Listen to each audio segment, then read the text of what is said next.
Yo, this your boy Hollywoodneil, as well as the world famous Hollywoodneil on YouTube. Subscribe.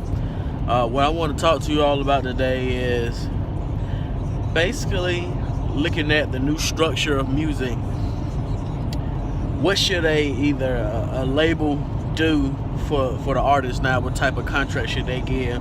I hear so many bad people talking about 360 deals and labels taking their money and they're not letting them produce the content they want to. And I think you need to go for the structure of like what Leor did, as well as Kevin Lau for 300 Entertainment, as well as like Rock Nation. Like let an artist own like masters, or do percentages like half and half. You know what I'm saying? Think of it as a business partnership, but just the fact that you have the money. I mean, at the end of the day, artists always looking for the big check, but if I'm a business person, I gotta make sure if I write you a check, if I give you a check for like close to 400, 500,000, or damn near close to $1 million, I want to make sure that you're worth that investment. You're gonna be that return. I'm gonna get that back in like merchandise from you, your tours, your albums, your mixtapes, and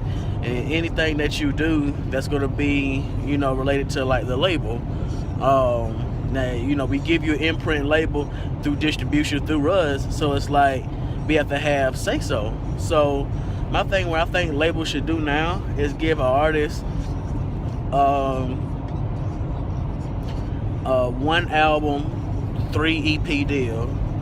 With an EP, you can like really, it's like a measuring stick of, am I making the music and is it connected to the audience? Is the streams going up? If you're getting like close to 30 to 40 to 50,000 streams and stuff like that, then it's like it's building like your fan base even more.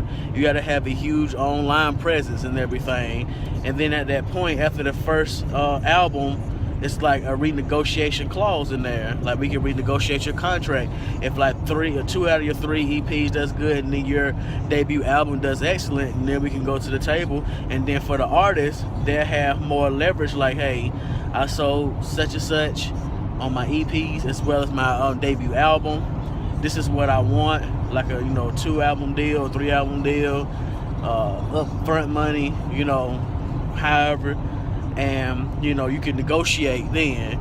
Then with the label, they'll get to decide then, like, okay, is this artist now worth the risk of being here long term, and can they fulfill that clause? So it's a supply and demand. You gotta treat it like streets. Like, I put a product out in the street and people like it, they biting, they gravitating toward it, and they need it, then I'm gonna supply that more. I'm gonna be that funding behind it to just bring more out in the streets. And once you do that, it's like, okay, I could do that. We can make that happen. And then that's when you go into that. And then you will ask, like, are you thinking about having like your own imprint label when we give you like allocated funds? So if we give you like, an extra, $300,000 to start your own label, that's what, they should do. Start your own label and put those small labels up under the major label. So now you have the world, like the biggest label, and then you have small label imprints up there, and you keep passing that chain around. So it'll be like, I'll give an example. Dr. Dre, Aftermath was over Eminem, so you had Shady, and then Eminem talked to 50 Cent, so you had G Unit. So you had G Unit Records, Shady, Aftermath, like that. So you keep doing that like that, and you becoming like a distribution. That's the same thing with Rock Nation does. Like, they hiring like all these labels. They doing a lot of stuff like in Tennessee now. They got labels that they messing with over there in South America, all over the world. And now they got people like Fat Joe, like Terror Squad. Won't be surprised to be in up to Rock Nation. Jim Jones came, Vamp Life and everything like that. If he wanted to start his own thing, come over. It's all about building a bigger block and everything. And basically just getting away with the 360 deal, making the artist happy. Because when the artist happy, the music's going to be happy. The fans are going to be excited. Have a thing where you can negotiate streaming and stuff like that, all the way down to like, okay, if I give you on one album, 3 EP deal, as well as like streaming and everything like that, exclusive streaming services and stuff like you offer that, they'll be like, okay, because you're throwing the money behind them, as well as you offering all what you need, what they need. I don't think you can do it at that point. It's just support. So I really think that, getting rid of 360 deals and create custom-made deals, and let's get to just talking to the people again. Getting the trust back between business executives and independent artists, because everybody loves independent, but it's like now independent is becoming like the new mainstream.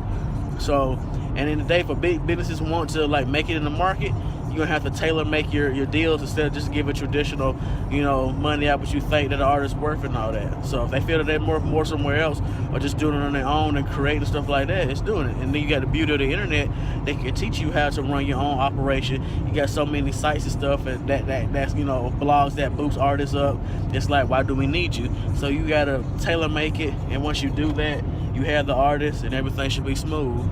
That's my opinion. This your boy World Hollywoodneil, as well as Hollywoodneil on Instagram. Subscribe. Stay tuned for more uploads and everything. Got some major stuff in the pipeline coming soon. Y'all take it easy. Catch the weekend mixtape on 100.1 The Beat, Fridays and Saturdays from 10 to 2 by DJ T-Raw. Hype Man Coop is lit.